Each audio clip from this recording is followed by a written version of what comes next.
You're watching TelecomTV's exclusive video coverage of the SDN and OpenFlow event from Singapore. I'm joined now by Mark Cohen, who is Senior Vice President of Marketing with ClearPath Networks. Mark, good to talk to you again on TelecomTV. Where are we at with SDN development?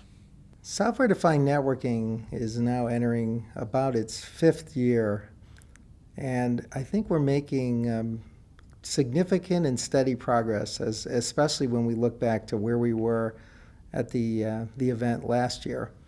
At that time, there were still a number of discussions surrounding the use cases and the applications for SDN.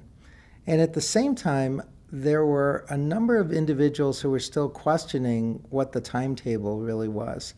Now, this year in particular, I see a greater sense of urgency in terms of the request for quotes, the request for information, and in general, the interest level of software-defined networking still remains very high. On the vendor front, I think we're starting to see what we expected, which is a number of different tracks that various different vendors are starting to move out on. Some of the common themes, though, that I think are also encouraging is the open source movement. I think this is one of the significant developments over the last 2 years, especially since the Open Daylight project really started to gain momentum. And Open Daylight is an open source framework for open software-defined networking. And what's happening there is we're seeing hundreds of developers contribute to the project directly. About 15 or 20 projects that have been announced, or products rather, that have been announced, and probably over 1,000 people, maybe 1,000 to 1,500 people we estimate, are actually working on Open Daylight-based projects, which is very significant momentum. Are telcos comfortable dealing with open source in the network? Because it's quite a departure for them. Absolutely, and I think that if you asked that question a year to 18 months ago, the comfort level was a little less than where it is today. However, if we look at where we are with respect to not only the product development and the services that operators are considering, but if we also look at telecommunications standards, open source is now emerging as a vital piece of the overall technology adoption process. It's not just a nice to have. It's not something that is at least perceived as being foreign. It's rapidly becoming the required aspect of any standardization and any technology development for Open SDN. And one of the reasons is because open source is it levels the playing field, and it does that by allowing and incentivizing vendors to participate because no one vendor has a particular advantage.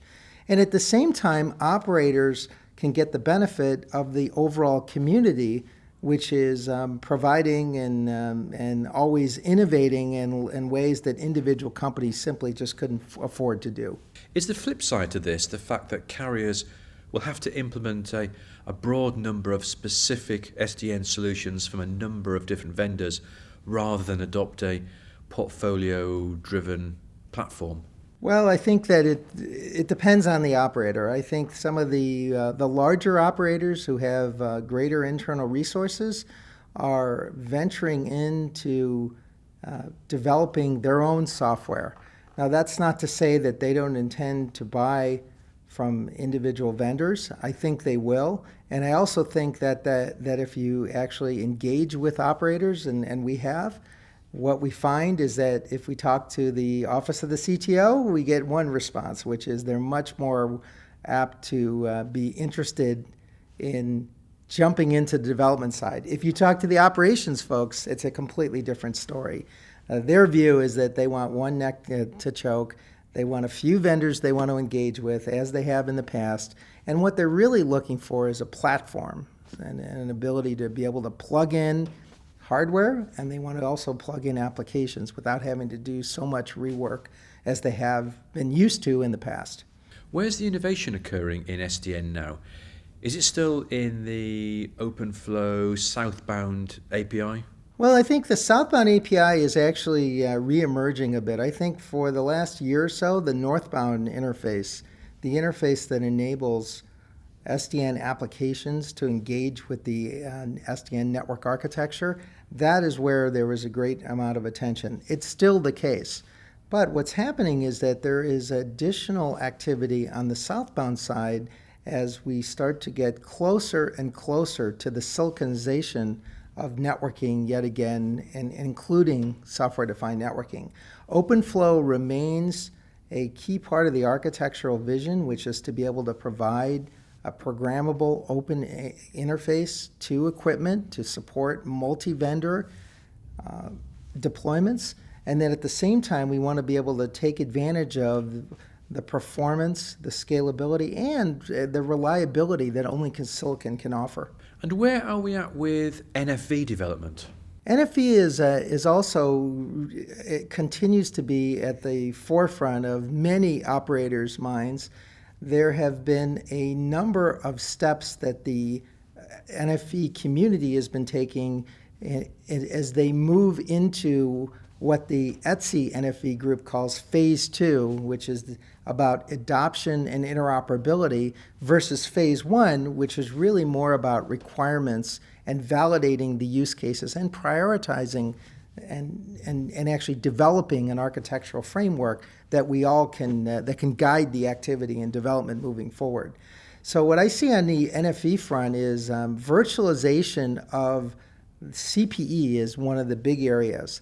And I recently ran across a study by Infinetics that indicated that virtual CPE is number one on the list of carriers' priorities with regard to NFV.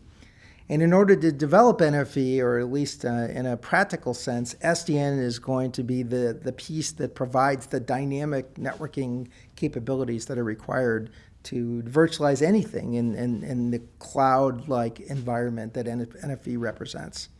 Are SDN requirements for telcos different to those for enterprise users and cloud providers? When we walked into the realm of SDN, we had segmented the requirements from the data center, the carrier and WAN, and then, of course, enterprise and campus. And originally, we looked at the three as being very distinct. The data center turns out to have very, very distinct requirements because of the fact that the real challenge is around optimizing around virtual switches, or in other words, software switches. But enterprise and the carrier segments are surprisingly coming together in ways that we should have been aware of, but maybe as an industry we were not. So the belief that we can provide a service that's not highly available or not robust or not scalable, that just doesn't work anymore, and especially as enterprises shift from being infrastructure providers to being more service provider-like. And their scale, if you look at some of the large financial institutions in North America as an example, is just monumental. It's on par with small telecommunication operators. And also in the sense that there's a global need for ubiquitous or anytime, anywhere, any device access to all information, clearly there is not going to be a difference in terms of the quality of service requirements that carriers or enterprise customers need to pay attention to. Well, it's not so much customers, but the enterprises that are responsible for delivering those services and the telecommunication operators are they are actually they're both on the same track with regard to the kinds of requirements to deliver reliable services. Mark Cohen, thank you very much. Thank you.